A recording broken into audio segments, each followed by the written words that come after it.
The exercise was supposed to kill one cadet per rotation. That was by design.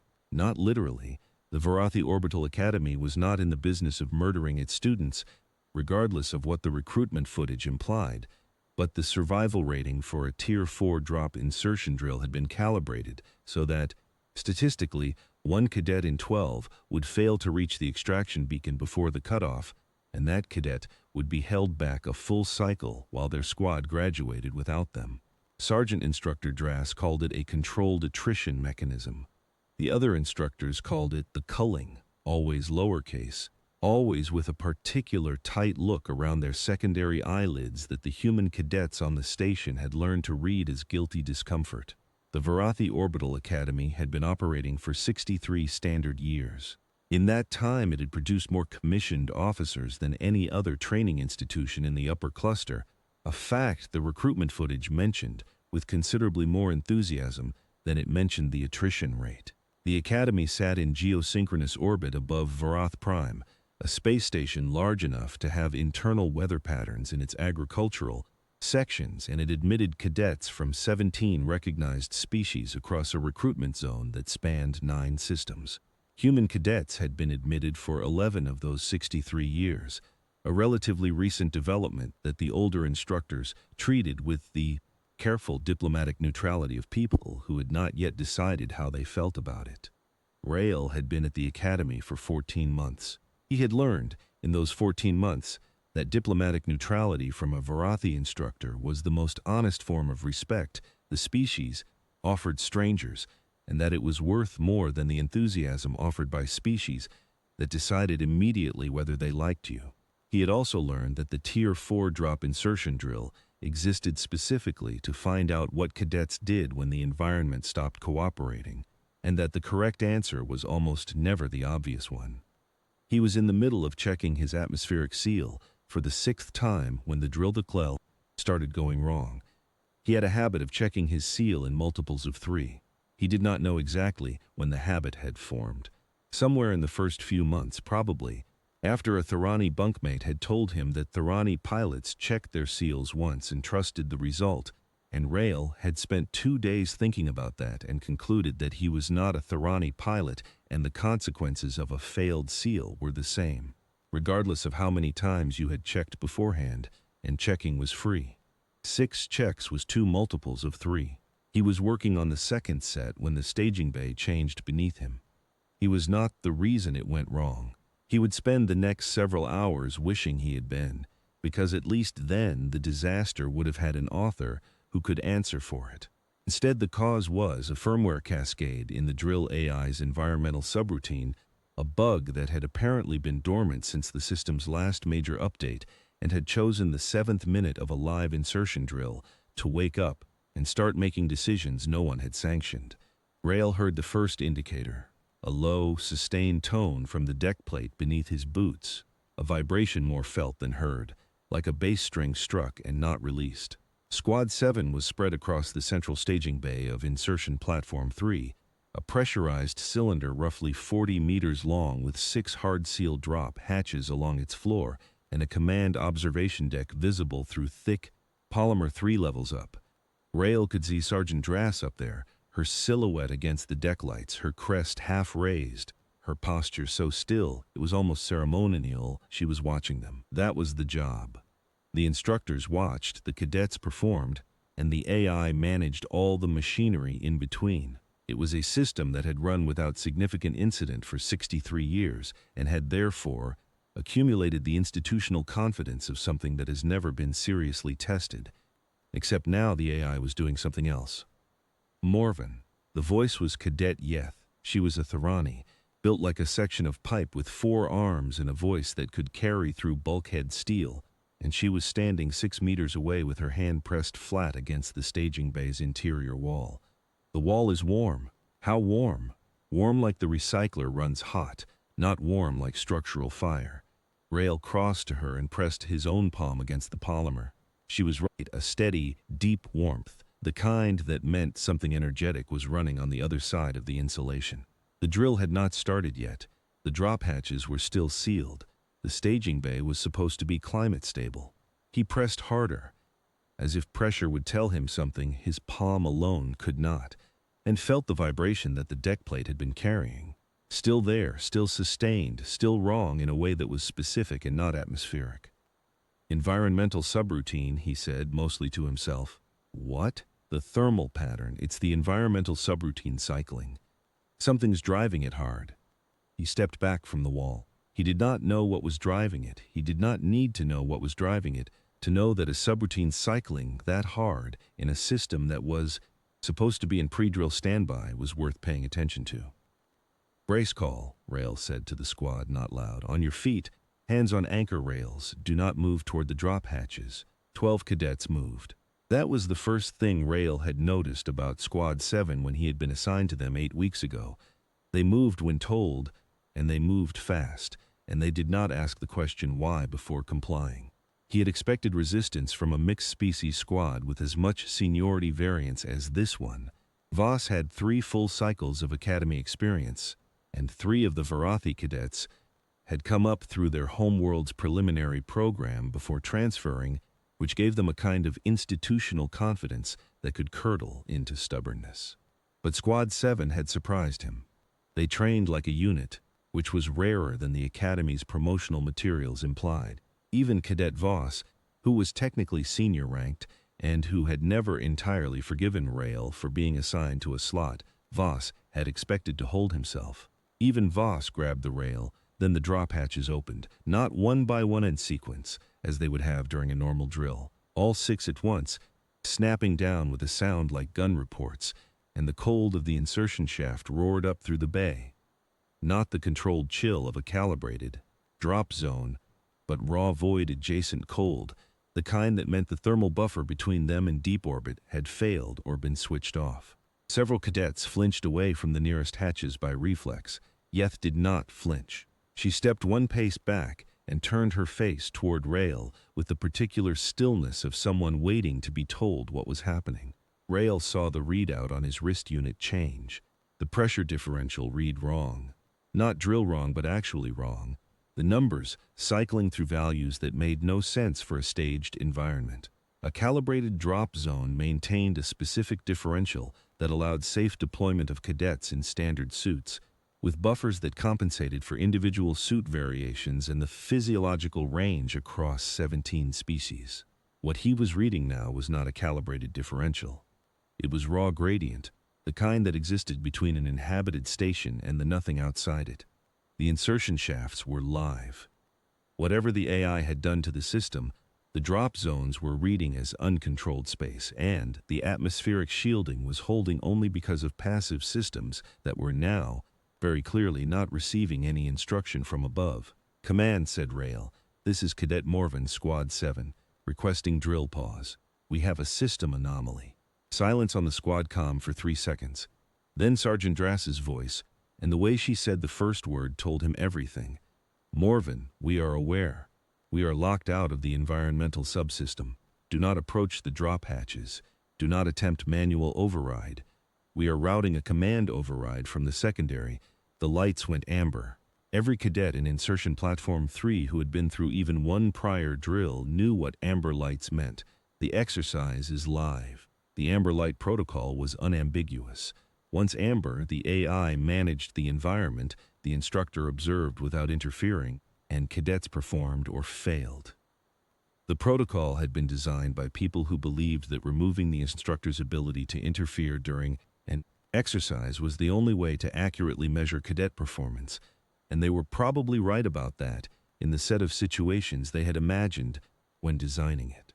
The AI switching to amber lights while simultaneously being locked out from manual override meant that from the system's perspective the drill had started, and all the safeguards that kept a training exercise from becoming a genuine emergency were now subordinated to exercise protocols that assumed everything was already correct. The system did not know it was wrong. It knew only that amber meant active, and active meant managed. Rail did not have time to explain any of this to his squad. He spent 2 seconds deciding what mattered most, then 1 more second running the numbers. 12 cadets, 4 species, sealed suits that would hold until they did not, a dropping temperature, 6 open shafts, and an AI that thought it was doing its job. He spent the last half-second deciding that the first priority was containment. Keep the squad together. Keep them back from the shafts. Give command the time it needed to solve this from outside. Seal your suits, he said. Full seal now. Cadets moved. Some had already partially sealed. Yeth, notably, had started the moment she felt the wall's warmth. Others scrambled. Rail watched and counted helmets locking. 11. Cadet Soul, a Duresi who wore his suit with 4 separate limb seals rather than a helmet, finished last and gave the confirming click pattern that meant his integrity was holding. 12 cadets in sealed suits. The insertion shaft still open. Temperature dropping at a rate that was not drill standard. What do we have available? Rail asked. He directed it at Cadet Yeth and Cadet Koa. Yeth for systems Koa, because Bralesi had a biological memory for equipment loadouts that bordered on mechanical. Both answered at once, then stopped. Then Yeth deferred with a hand signal. Full drill kit, Koa said. 6 insertion packs. Standard rations for 10 hours. 1 med kit per 3 cadets. 4 anchor lines and the emergency beacon. She paused. The beacon will not work inside the platform. Signal does not carry through the hull during active drill protocol. Understood. Anything we can use to seal the drop hatches from our side? Negative. The hatches are AI controlled. No manual override on the bay floor side. Then we do not close the hatches. Rail moved to the center of the bay, staying well back from the open shafts, and looked up at the command deck. Drass was moving. 3 instructors visible now, one pressed against a panel with what looked like a manual interface cluster, another on a separate comm relay. Working fast. We wait for command to restore the override, and we keep the squad away from the shafts. That lasted 6 minutes. 6 minutes of standing in a dropping temperature while the AI ran its drill protocol and the instructors fought for access to a system that had locked them out with administrative-level authority because it believed the exercise had started. 6 minutes during which the temperature fell enough that Rail could see the thermal warning indicator on his suit cycling from green to yellow. 6 minutes during which he watched the squad's posture change. Not panic, none of them showing anything as readable as panic, but a subtle tightening, a shortening of breath. The involuntary physical language of people understanding with their bodies what their minds were, still processing. 3 species handled cold differently. The Thorani cadets were well suited for it. Thorani biology ran cool by default. The Bralesi cadets, Koa and her squad mate Feth, were less comfortable but managing. The 4 Varathi cadets were the concern. Cadet Pren's outer limb seals were already reading yellow on his suit's integrity display, visible to Rail from 3 meters away. Cadet Osik was holding, but Rail could see him running his grip up and down the anchor rail in the particular way that Varathi did when their extremity temperature regulation was working hard. Then the platform shifted, not violently, a deep structural groan, the sound of something massive realigning under mechanical load, and the staging bay tilted approximately 4 degrees. 4 degrees sounds like nothing. 4 degrees, when you are standing near 6 open shafts that lead directly to a pressurized insertion column, is the difference between standing on a floor and standing on a slope. Cadet Osik slipped. He caught himself. One of his lower gripping limbs snagged an anchor rail by reflex, but the motion sent him swinging over the nearest open shaft, and for a full second Rail was looking at a cadet suspended over a drop that was currently reading as uncontrolled space at the bottom, and the sound Osik made was not a scream but a low, sustained distress tone that Rail had never heard from any Varathi before, and hoped to never hear again. Rail was moving before the thought fully formed. He crossed the tilted deck in 5 strides, dropped to his knees at the hatch edge, grabbed Osik's upper suit harness with both hands, and hauled. Osik came up. They both sat hard against the deck, and Rail held position and breathed while the bay continued its low groan around them. Anchor lines, Rail said. All 4. Clip every cadet now. Yeth was already unspooling. Koa was directing Varathi cadets to anchor points. In 30 seconds all 12 were clipped, and the visual change in the squad's posture. The fractional loosening of shoulders, the steadying of hands was the first small payoff of the night. Sound off, Rail said. 12 voices answered. 12 suits intact. Osik's suit integrity had held. The bay's tilt had not worsened. Rail looked up at the command deck. Drass was gone from the observation window. One instructor remained, a Sithali officer. Rael knew only by rank and face, and that officer was pressed against the window with both hands flat on.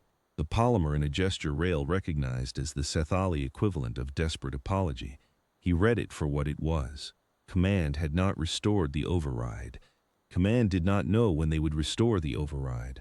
The squad was alone in an active drill protocol environment that had decided the drill was running and intended to keep running it. "All right," Rael said, and the squad went quiet.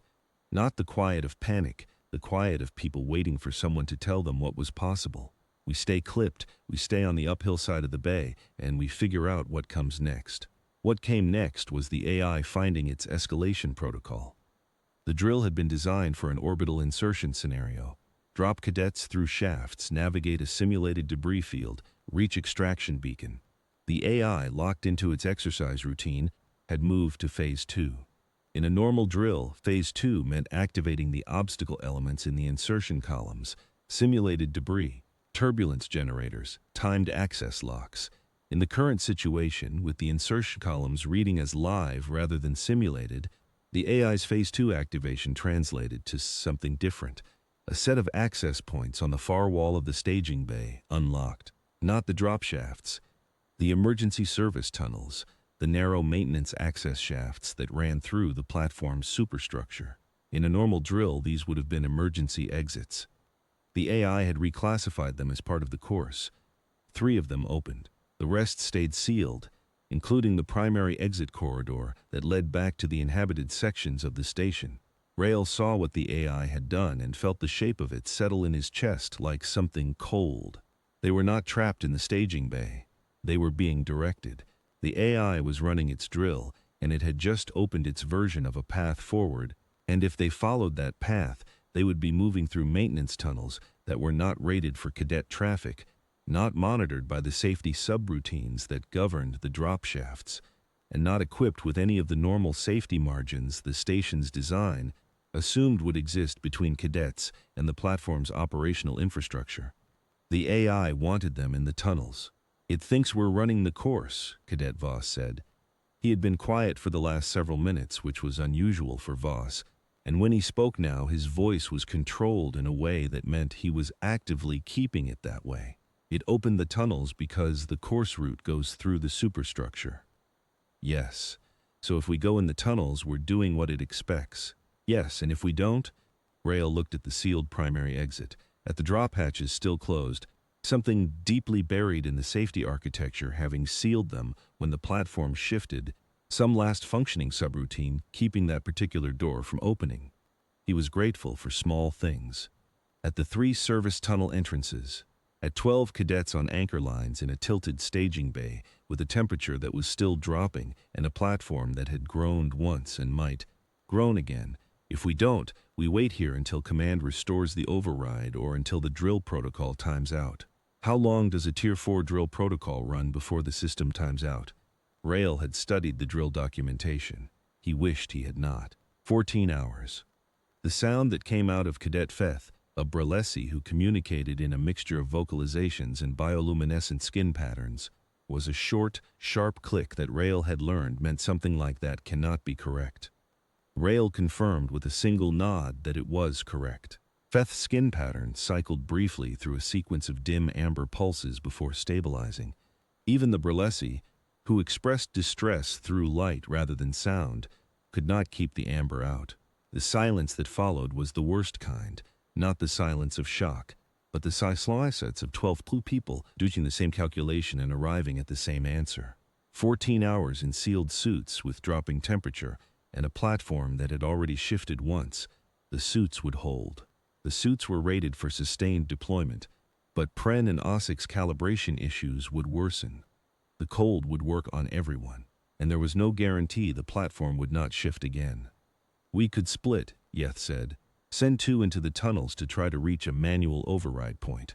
"The tunnels are not monitored," Koa said. "If they go in and something happens, I know." Rael thought about it for exactly the amount of time it deserved. He looked at the tunnel entrances. They were not sealed surface accesses.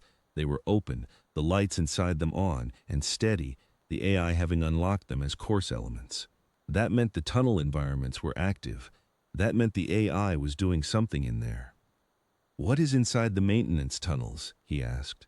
Yeth pulled up the platform schematics on her wrist unit, something she had memorized for the drill prep and had never expected to actually need. Service conduits for the dropshaft mechanics, pressure regulators, atmosphere processors, and the secondary command relay nodes. Rail went still. "Say that last part again." "Secondary command relay nodes. 3 of them distributed through the superstructure.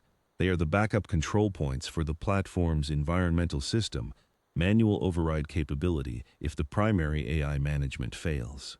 He looked at Drass's window, empty now. She had moved somewhere, presumably to work the problem from outside. "If we reach one of those nodes," Rail said slowly, "can we push an override from our side? I do not know. I have never operated a secondary relay. But the documentation says they exist for exactly this scenario, AI management failure." "That is not an AI failure," Voss said. "The AI is running fine. It just thinks the drill is real. Then we will need to convince it otherwise from the inside." Rail unclipped his anchor line. "I am going in. Yeth with me. She has the schematics. The rest of the squad stays here, stays clipped, stays on the uphill side." "Voss, what? You are in command while I am in the tunnel." The look Voss gave him was complicated. Not angry, something past angry and closer to respect that he had not entirely decided to offer yet. "Understood." Rail and Yeth moved to the nearest tunnel entrance. The opening was narrow, tight enough that Rail's shoulders brushed both walls when he turned sideways to check the depth. Dark beyond the first 3 meters, the lights stepping on only as weight sensors detected presence. The air from the tunnel's interior was warmer than the staging bay, which told him the thermal buffer was intact in the superstructure, even if it had failed at the bay level. He stopped at the entrance and looked back at the squad one more time. 11 cadets on anchor lines. The staging bay's tilt was still there. 4 degrees, unchanged, the platform having settled rather than continuing to shift, which he had decided to interpret as encouraging. Pren's suit display, visible at this distance, was reading 63%. It would be at 61 by the time Rail reached the relay node. Assuming he moved well, he needed to move well. He thought about the word command and the word authority, and the way those words worked differently in a situation where the command structure had been replaced by a cascade failure and an exercise protocol that had tied it to keep running regardless. He had been told, in his first week at the academy, that the purpose of command structure was not to tell individuals what to do, but to eliminate the cost of deciding what to do so that individuals could spend that resource on doing it. The command structure was currently unavailable. The cost of deciding had to be paid from somewhere. He paid it now, standing at the tunnel entrance, and he paid it fast, and then he went in. "Stay close," he said. "Call every junction." "Understood." They went in. The maintenance tunnels of Insurgent 3 were built for servicing equipment, not for human bodies. Whoever had designed them had apparently assumed that anyone using them would be small, multi-limbed, and comfortable with surfaces that were neither horizontal nor vertical. Rail spent the first 40 meters half crawling, half walking at an angle, one hand on the wall for reference. His suit's interior lights the only illumination beyond the weight-activated ceiling strips that came on as he moved one strip at a time, a pool of white light following him through the dark. The tunnel smelled like machine oil and heated composite, the warm, mechanical smell of infrastructure working without rest. Yeth moved behind him with 4-limb deficiency that made him feel immediately clumsy. "First junction, 20 meters, she said. Go left." He went left. The tunnel opened into a service hub, a circular room barely 3 meters across, with conduits running in every direction and a single flat panel on the far wall that was lit green.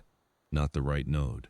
Rail checked it anyway, found it was a pressure regulator interface, with readouts he could not fully parse but that showed numbers trending in directions he did not like, and kept moving. "How far to the nearest relay node?" 60 meters if the schematic is accurate. "There is a vertical section. You will need the anchor." "Understood." Voss's voice came over the squad comm. "Morven, Pren's suit is at 65% integrity, outer limb seals. How fast is it dropping?" 2% every 4 minutes, roughly. Rail did the arithmetic without breaking stride. 65% with a failure rate of 2% per 4 minutes meant approximately 65 minutes before Pren's suit integrity fell below acceptable parameters and the inner seals started bearing load they were not rated for. He had been in the tunnel for 9 minutes. The relay node was 50 meters ahead. "Keep monitoring," Rail said. "Call me at 50%. Understood." He moved faster. The platform groaned again, deeper than the first time. The kind of structural sound that carries a question inside it, the question of what comes after. He pressed flat against the wall, felt the vibration through the composite beneath his palms, and counted 3 seconds of sustained groan, 2 of diminishing vibration, 1 of almost silence. Then the tunnel was still, and the ceiling strips were steady, and the pressure readout from the service hub behind him had jumped 3 points higher than 40 seconds before. "The platform is still moving," Yeth said. "I know." He was already moving again. "Talk me through it." She talked him through it. Second junction, right. A narrow section where the conduits pressed in close enough that Rail had to turn fully sideways and walk with one shoulder forward, his faceplate brushing the composite. A third junction where 2 tunnels crossed and a burst pipe had left a slow drip of condensate across the floor, frozen in patches. Rail stepped around it carefully and did not stop. The vertical section was 3 meters of near vertical ladder access. Structural rungs bolted into the tunnel wall, rated for equipment transport, workable for a cadet in a sealed suit if he moved carefully and did not think too hard about what was below him. He did not think too hard about what was below him. He went up. Yeth followed, her 4 limbs making the ascent look almost contemptuous by comparison. At the top, the tunnel leveled and widened into a proper access corridor. Taller by half a meter, better lit, the floor actual floor rather than angled surface. The lighting changed to blue-white. The color scheme the station used for critical systems access, a visual indicator Rail recognized from the station's emergency briefing document that every cadet was required to study, and almost none of them fully retained. He had retained this detail specifically because it had struck him, during the briefing, as the kind of detail that would matter exactly once and at the worst possible time. A panel on the wall glowed with the command relay marker, a triangle inside a circle, the universal station symbol for secondary control. Rail went to it. The interface was not designed for cadets. It was designed for station engineers with system-level access codes and maintenance certifications that took years to earn. The panel had a biometric reader, an access code pad, and a physical key slot. Rail had none of the credentials it required. He stood in front of it for 3 seconds with his hands at his sides and thought about the 14 hours, and Ossic hanging over the shaft, and Pren's suit at 65% and dropping, and Feth's amber bioluminescence in the staging bay, and the temperature still falling, and the platform still moving, and 12 cadets on anchor lines waiting for someone in the tunnels to solve something. He thought about what on earth had prepared him to stand in front of this panel and have a reasonable chance of being right about what to do next. The honest answer was nothing specific. No single training module, no scenario from the pre-academy coursework, no instructor's lesson. Just the accumulated weight of growing up on a planet where the machinery broke regularly and was usually fixed by whoever was willing to look at it, long enough to understand what it was trying to do. Then he opened his suit's emergency kit. The emergency kit for a Varathi Academy drill cadet was a 16-item package, most of it medical and environmental.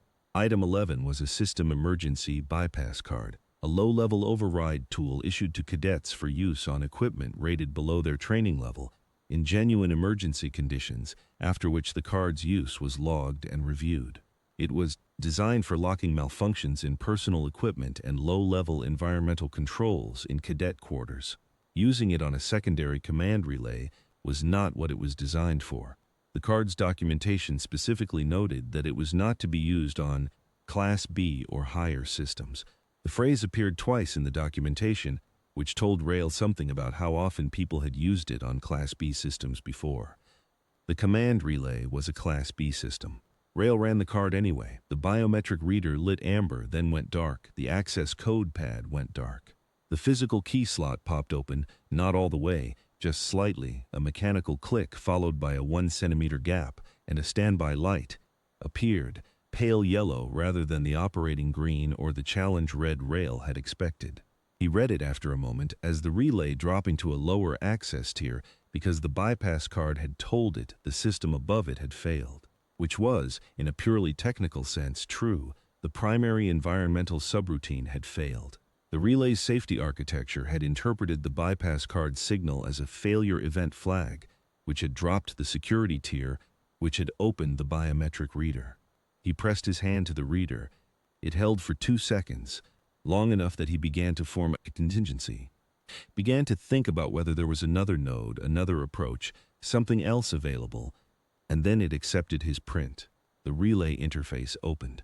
He stared at a screen full of system architecture he did not understand, cascades of environmental data, atmospheric graphs, temperature readouts, pressure values, interlocking subroutine dependency maps that looked like the product of 63 years of accumulated patches and workarounds, and looked for anything that looked like a drill protocol.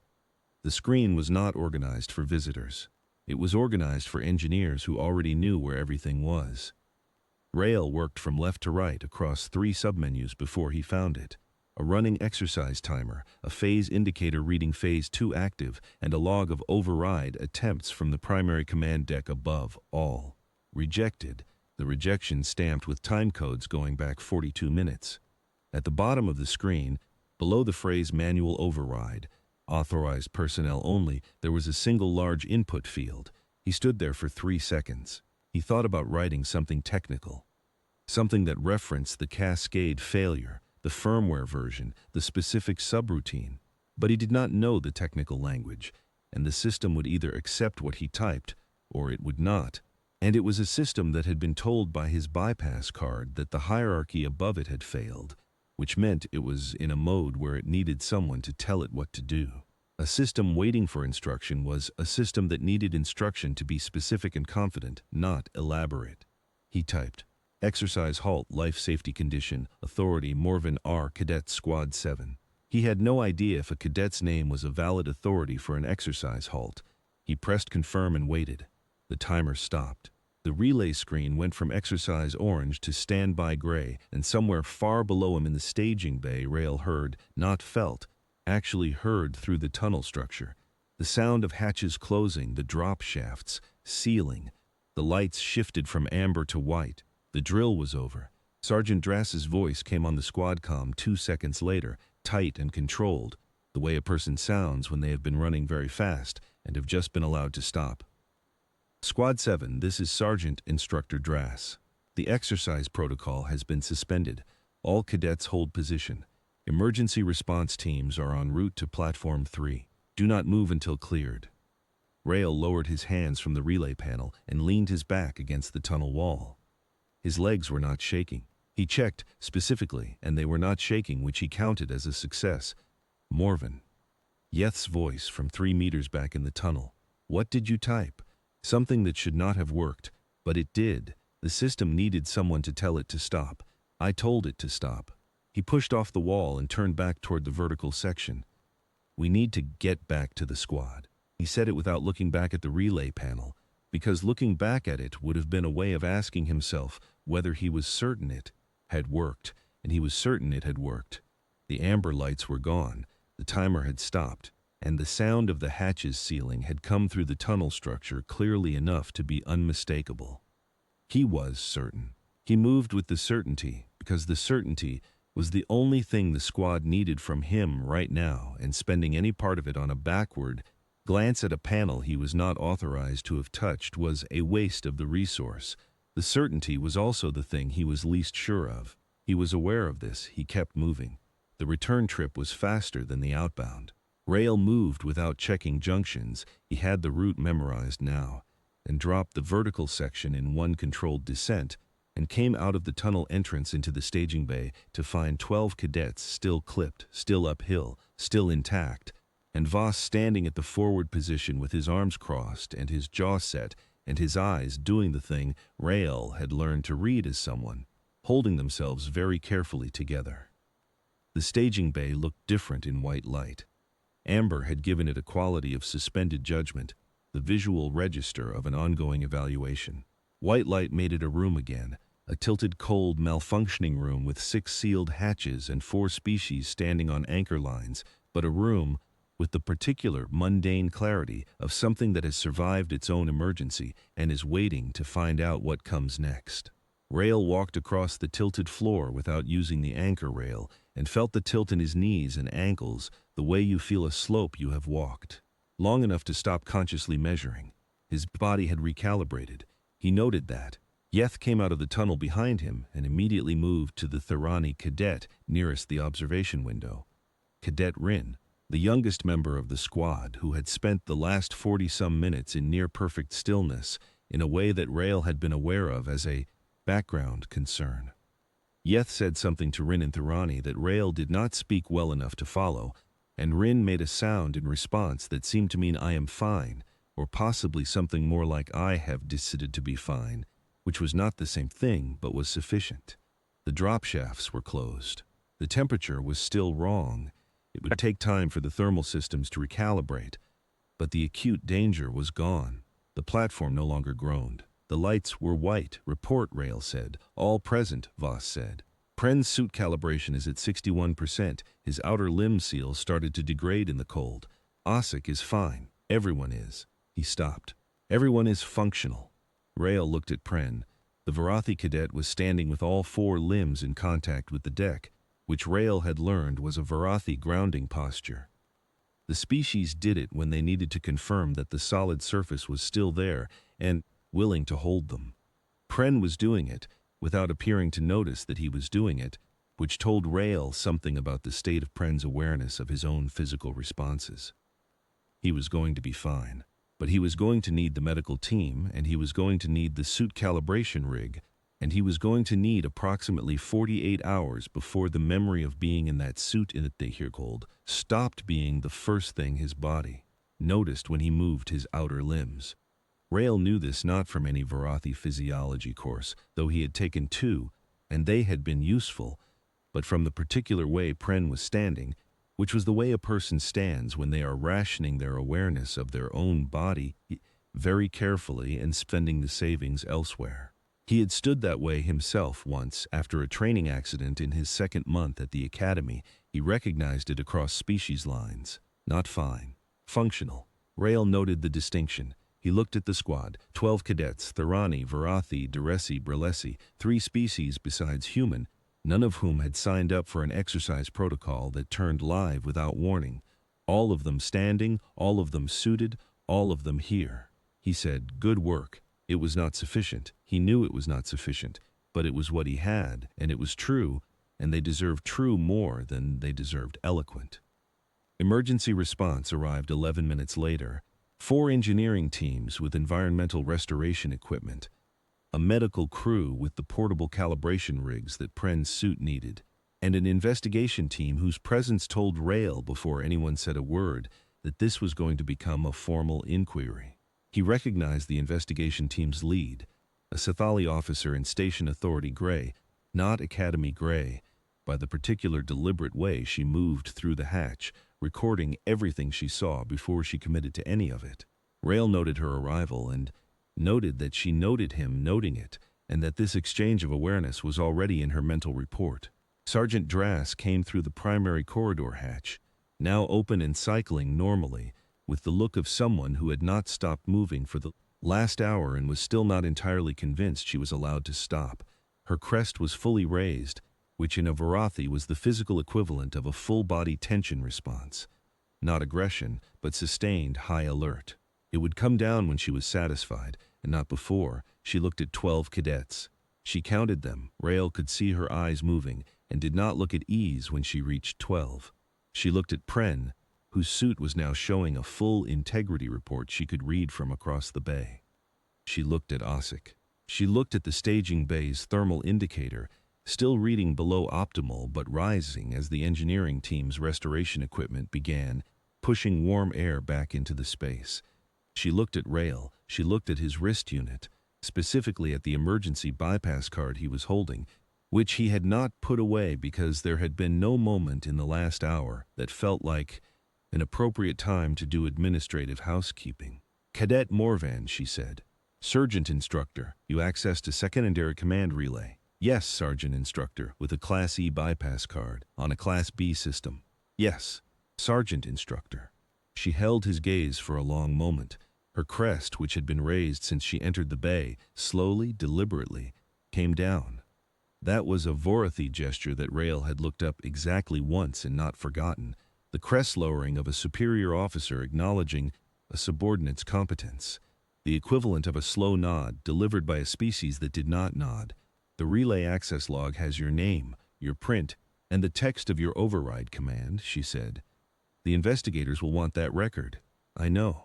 You are going to have to explain to the review board why you bypassed a Class B system with a Class E tool. I will tell them there were no other options, and we had 14 hours left in the drill timer, and Cadet Pren's suit was already starting to fail. That is exactly what you will tell them, she said, and there was something in her voice that was not approval and was not quite relief and was both of those things and something that did not have a word in any of the 6 languages Rael could speak. She turned to the squad. Medical teams are here. Move to assessment. Move now. The squad moved. Rael moved last, and as he passed Voss said nothing, only looked at him with the expression of a person revising an opinion they had held for a long time, which was the most Voss had ever given anyone, and which Rael accepted without comment. The formal inquiry took 3 weeks. The investigation team's report was 47 pages. Rael read 20 of them before the board told him to stop reading the working documents and wait for the final summary, which he did. The summary concluded, as these things usually do, with a cascade of technical findings, a set of remediation requirements for the drill AI's firmware, a commendation for the engineering teams that had fought for override access from outside, and a single paragraph near the end that addressed Cadet Morvan's use of a Class E emergency bypass card on a Class B command relay. The paragraph noted that the bypass was unauthorized. It noted that it was also effective. It noted, with the particular formality of bureaucratic understatement, that the outcome of the incident had been materially affected by the decision and that the review board had found no grounds for disciplinary action given the exigent circumstances. The paragraph did not note that Rael had made the decision in approximately 8 seconds while standing in a maintenance tunnel with a vibrating wall and a suit integrity countdown ticking in his earpiece, or that the bypass card had technically misrepresented its own authorization level to the relay system, or that the input he had typed into the override field had no precedent in the relay system's operating history and had been accepted apparently because it was confident and specific, and the system had been waiting for someone to tell it what to do.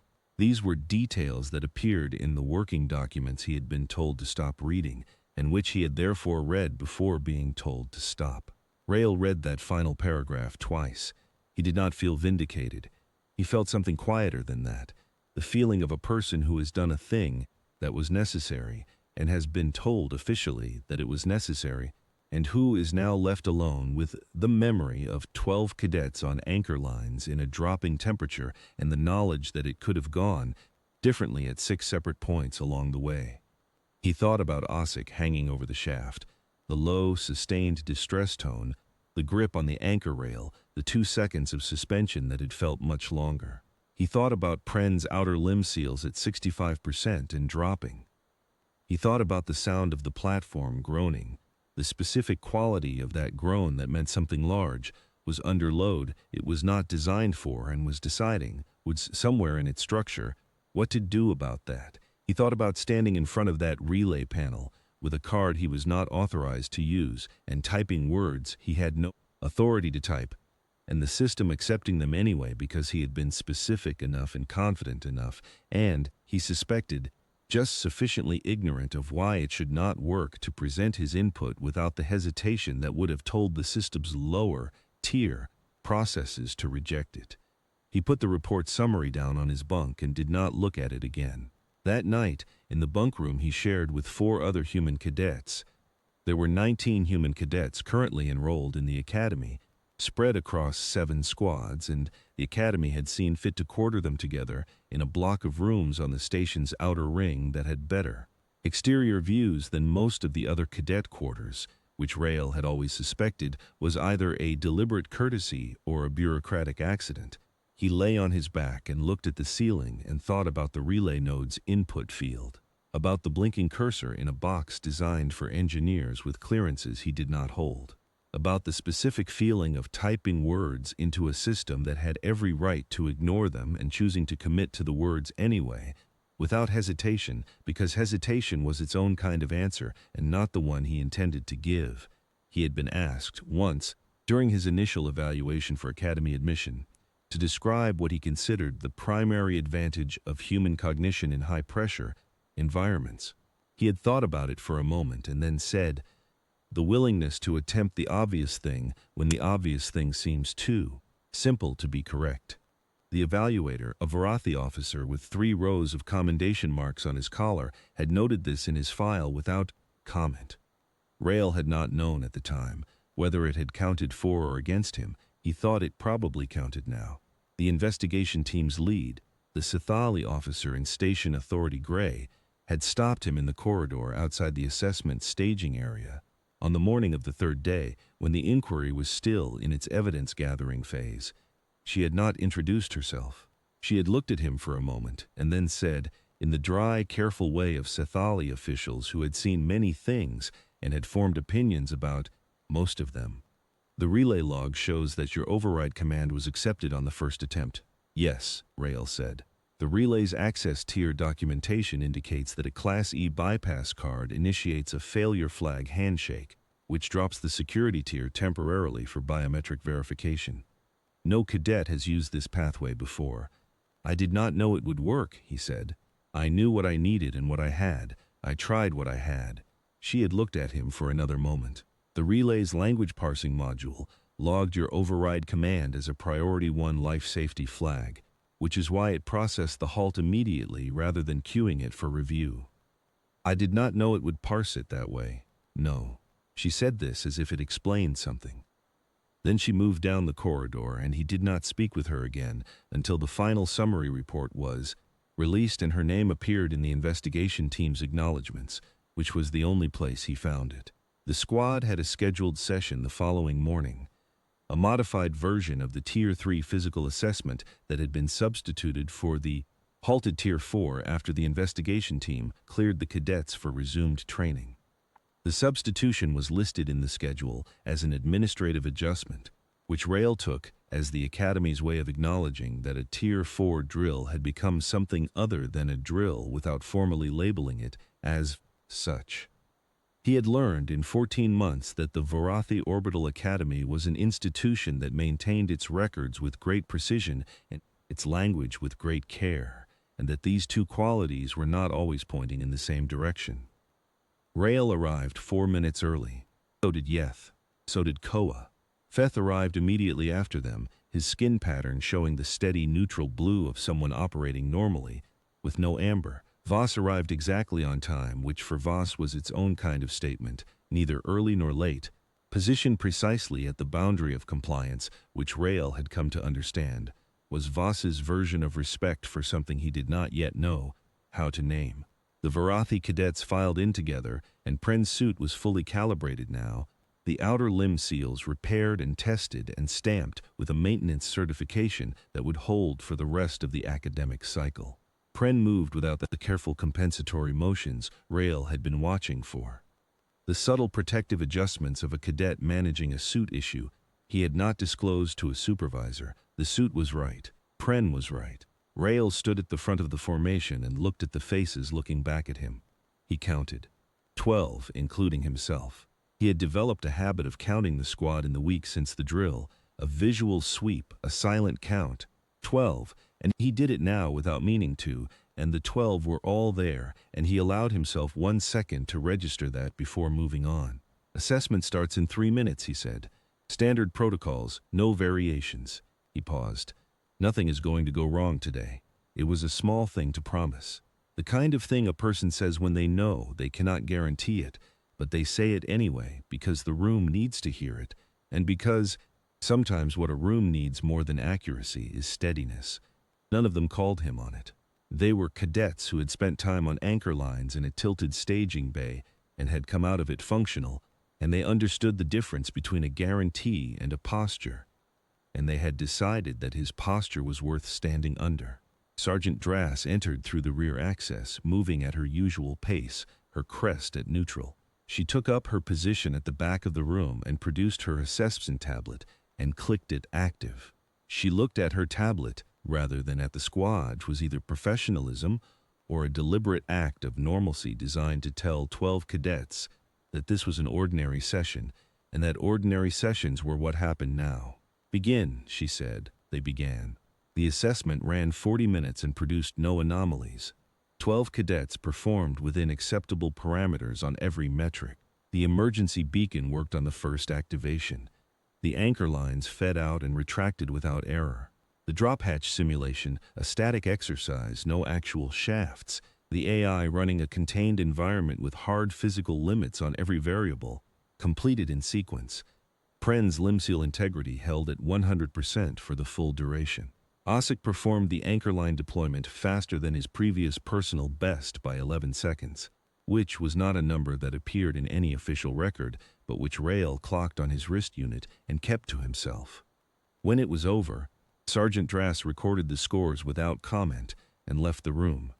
Rail was gathering his kit when Yeth appeared beside him and said quietly, "The panel still has your bypass record in the relay log." "I know.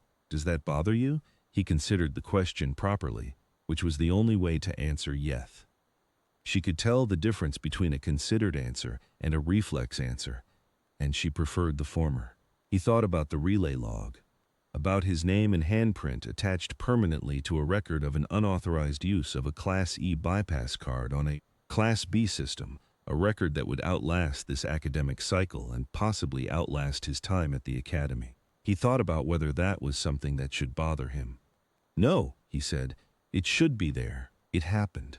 Yeth made a sound that in Thorani meant something between acknowledgement and approval, the kind of sound that in a human might have come out as a single slow exhale. It was a sound she made sparingly. He had heard it 3 times in 14 months and had learned to weight it accordingly. Then she shouldered her kit and left. Voss was the last to leave the room besides Rail. He stopped at the door, not turning back, just pausing at the threshold, and said, without looking, "For what it is worth. The 14-hour number. I would have made the same call." Then he left. Rail shouldered his own kit and walked out of the assessment room into the corridor. Station smelled like recycled air and polished composite, the particular chemical tang of the atmospheric processors that ran continuously through the superstructure. The same smell as the maintenance tunnels, now that he thought about it. The smell of the station working. He wondered if he would ever stop noticing it, and suspected that he would not, and decided that this was probably fine. He thought about 12 cadets on anchor lines. He thought about what could have happened and had not. He thought about the relay log, his name, his print, his words in the input field, and about how a system built by 63 years of engineers who had assumed they had anticipated. Everything had left a gap exactly the right size for a Class E bypass card and a handprint and a plain sentence in an input field, because the engineers had not anticipated that the system would need someone to simply tell it what was happening and ask it to stop. There was probably a lesson in that. He did not extract it into a principle or write it in his assessment notebook or think about how to articulate it to anyone who might ask. He just held it, the way you hold something that belongs to you now, whether you meant to take it or not, and walked the corridor at his normal pace. That was all. It was enough.